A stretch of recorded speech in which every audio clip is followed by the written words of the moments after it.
Hello, everybody. This is Rob Burnett with the podcast Hodgepod, and welcome. We're going to go back to last year on an Encore episode I ran on the death of Elvis Presley. It was the news coverage that followed his death on August 16th, 1977. It was utter pandemonium here in Memphis, Tennessee.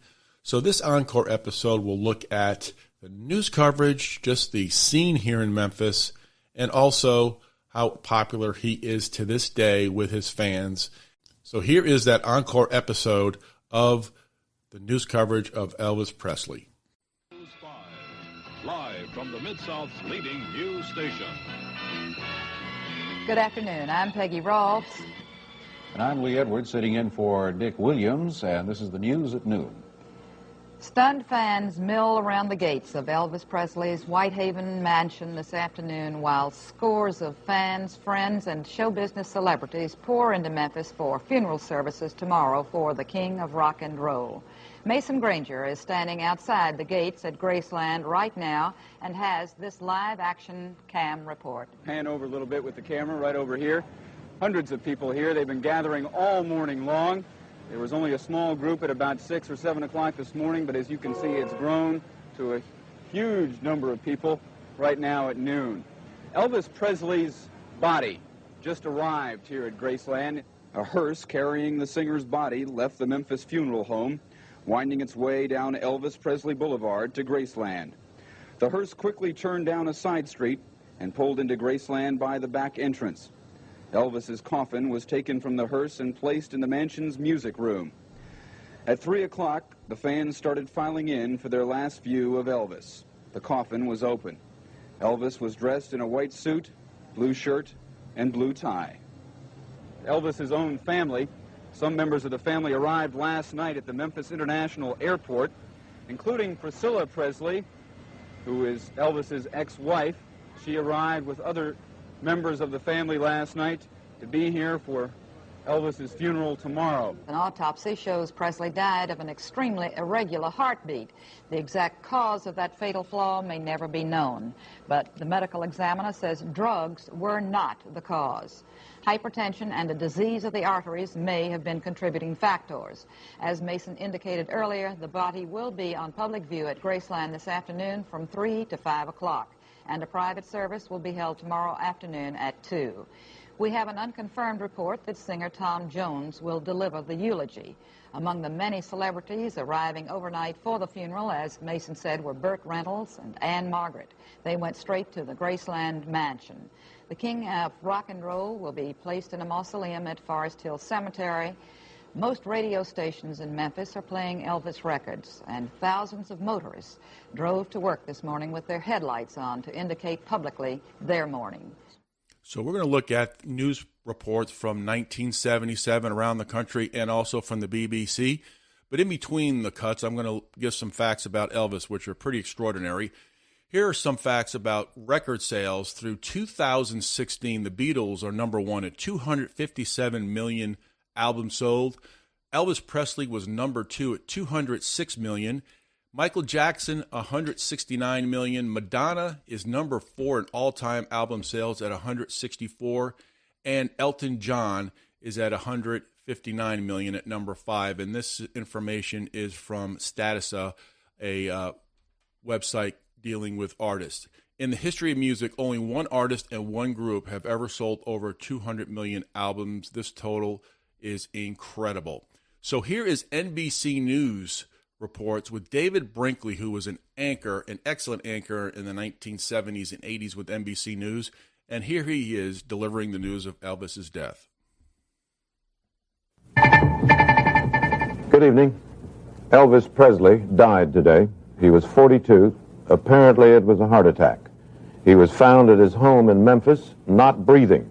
His road manager tried to revive him. He failed. A hospital tried to revive him. It failed. His doctor pronounced him dead at 3 o'clock this afternoon. The end at an early age of one of the two most spectacular careers in the history of American entertainment, the other being Frank Sinatra's. Long after he became an institution, here was how Presley looked and sounded on an NBC television special 4 seasons ago. Presley was very nearly at the peak of his career when he was drafted into the Army. That was 1958. Here he's arriving for a tour of duty in Germany, an enlisted man driving a Jeep. He could have gone into what they call special services and avoided the kind of time put in by ordinary soldiers, but Presley didn't. Actually, he trained as a tank man. He sold records in the multiples of millions, made millions, bought a string of Cadillacs, one after another, gave away a string of Cadillacs to people he liked, and along the way he was married in 1967 to Priscilla Ann Bullier. The very symbol of sex for all of the millions or hundreds of thousands of teenagers, was married only once, and then relatively late. The couple had one child, a daughter. The marriage did not last very long. It ended in divorce. So that was David Brinkley from NBC News back in 1977. But Elvis was not a musician. He also was an actor. He starred in over 31 films during his career. His first performance on the Ed Sullivan Show was viewed by, get this number, 82.6% of the U.S. viewing audience back at that time. He got $50,000 for that TV performance, and Elvis purchased the house Graceland for $100,000 in 1957, the first year of his career, a 13-acre plot. Millions flock to Graceland every year here in Memphis, and we'll talk more about Graceland a little bit later. But here is Dave Marish delivering the news from CBS News back in 1977. Well, and there were ceremonies both private and public today in Memphis, Tennessee, where Elvis Presley was buried. Ed Rabel has this report.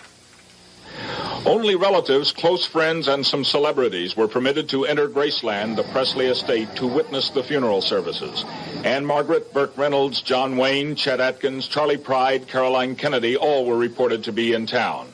As described to artist Ham Embry, Presley was dressed in a white suit, blue shirt, and tie.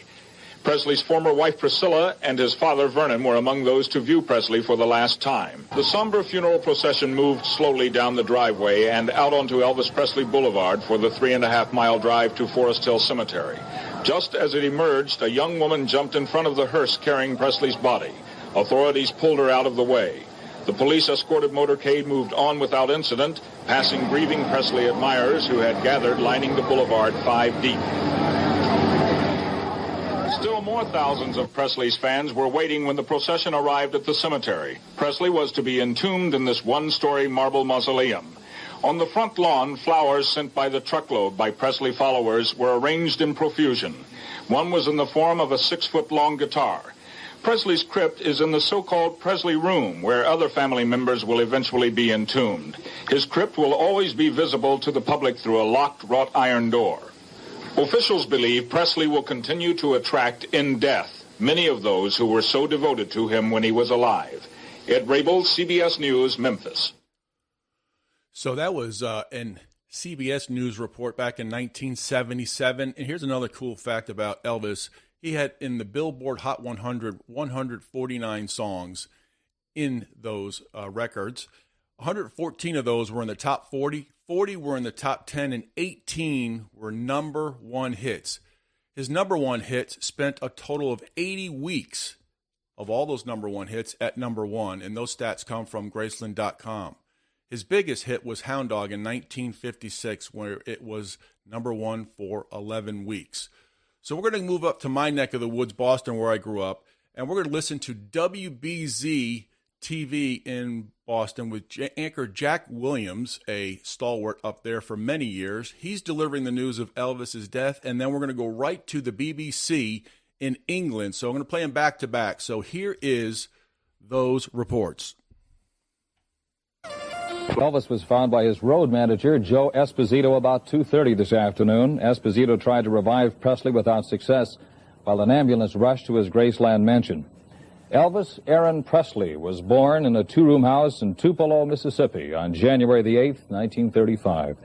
He died this afternoon at the age of 42, a millionaire many times over, and probably the most famous recording star in history.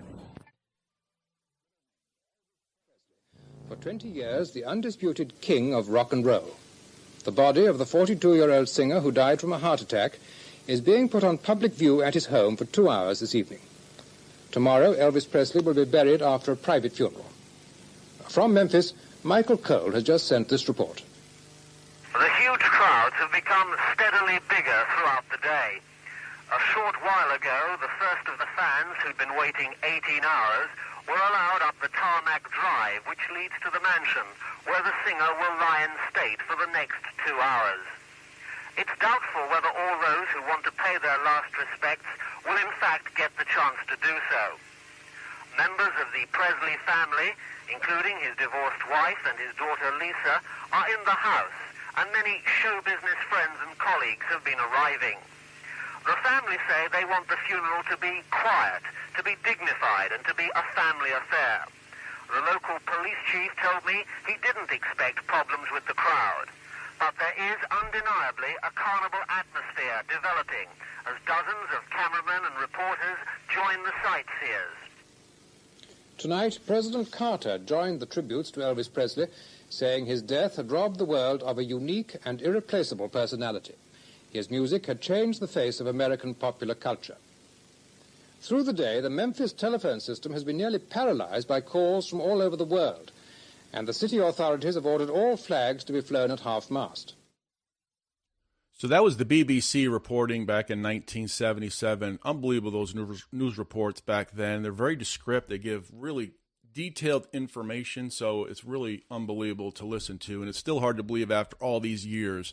45 years later, Elvis Presley was 42. I thought about that the other day, and it's just mind-boggling. So I live in Memphis, so my wife and I, a couple of weeks ago, at the beginning of Elvis Week, which is huge down here in Memphis, in the anniversary of his death, we decided to drive down to Graceland just to drive through to see the atmosphere, and I can tell you the tourists were there at the beginning. There were hundreds of people. The buses were going in and out of Graceland. So I asked my sister-in-law, Vivian Smithy, about the news of Elvis dying in Memphis at that time and what transpired in those days. And here is the talk I had with Vivian talking about that time in 1977. So, Vivian, what was it like when you heard the news of Elvis dying? You were in Memphis at the time. What was that like? And just looking at the videotape, it looked like pandemonium and people were actually like passing out. What was that time like in Memphis? It was utter pandemonium.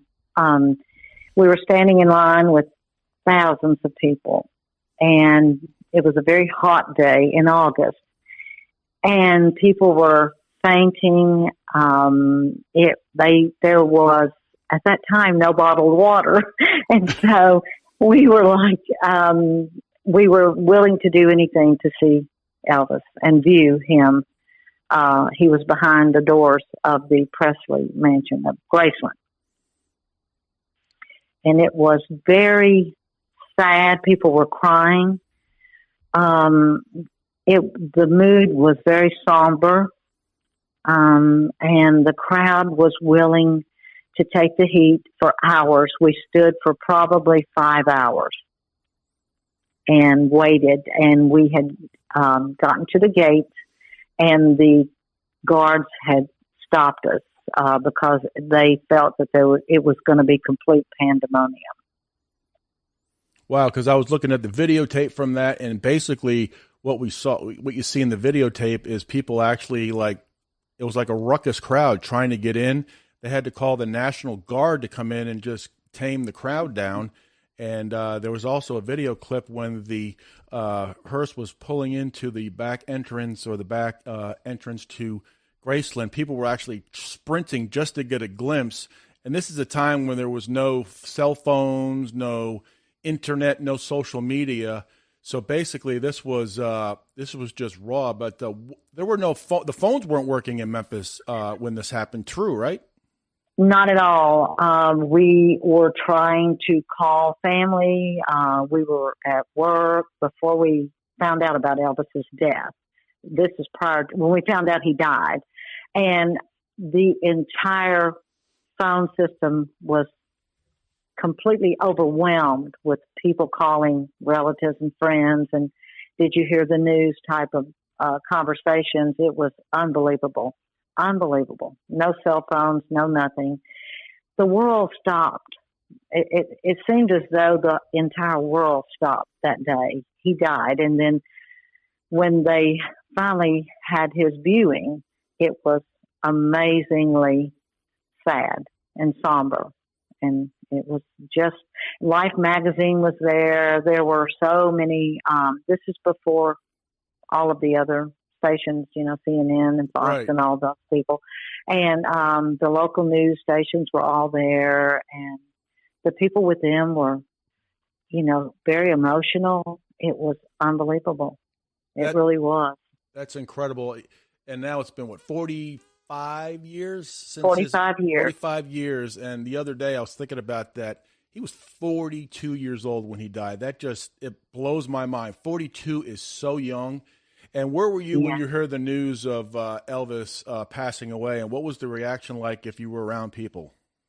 I was working for a group of attorneys in Arkansas, and we were all in total shock. We thought it was just a rumor.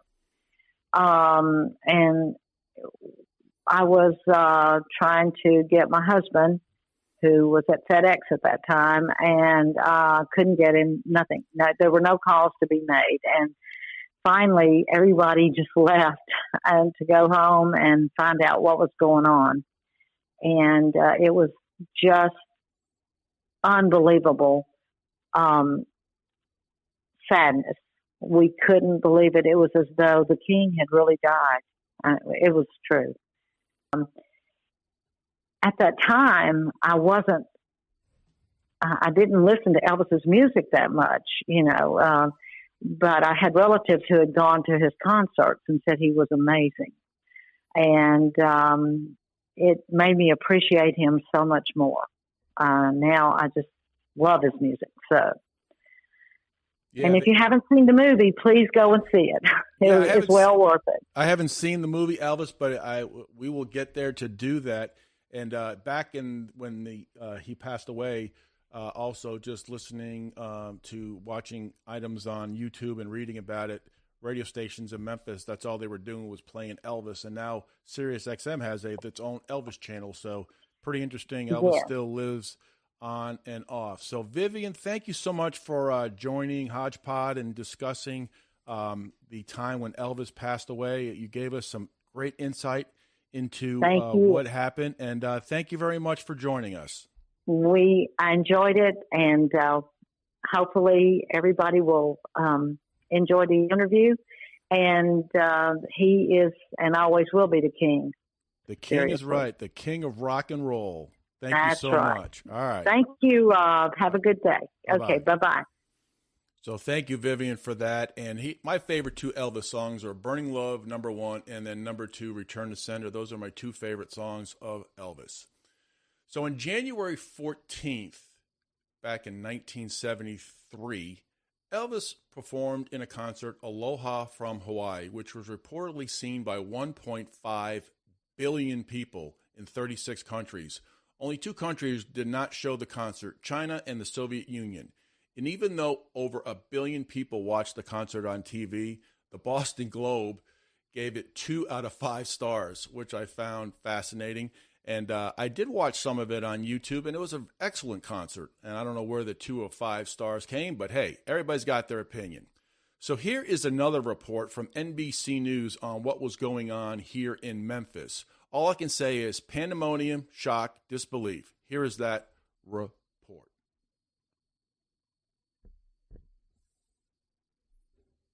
As the people pressed against the gates trying to get in. Many fainted from the heat in the tightly packed crowd. Despite pleas from police to spread out, the crush became worse.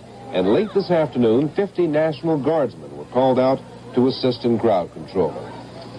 The family extended the hours for public viewing, but Shelby County Sheriff Eugene Barksdale said that even so, many would not be able to see the body. Those who did get in walked up the long drive to the house itself and entered a small anteroom, which was almost filled with a copper casket containing the body of Elvis Presley. He was dressed in a white tuxedo, wearing a simple silver tie. Many of the people, as they came out, were crying.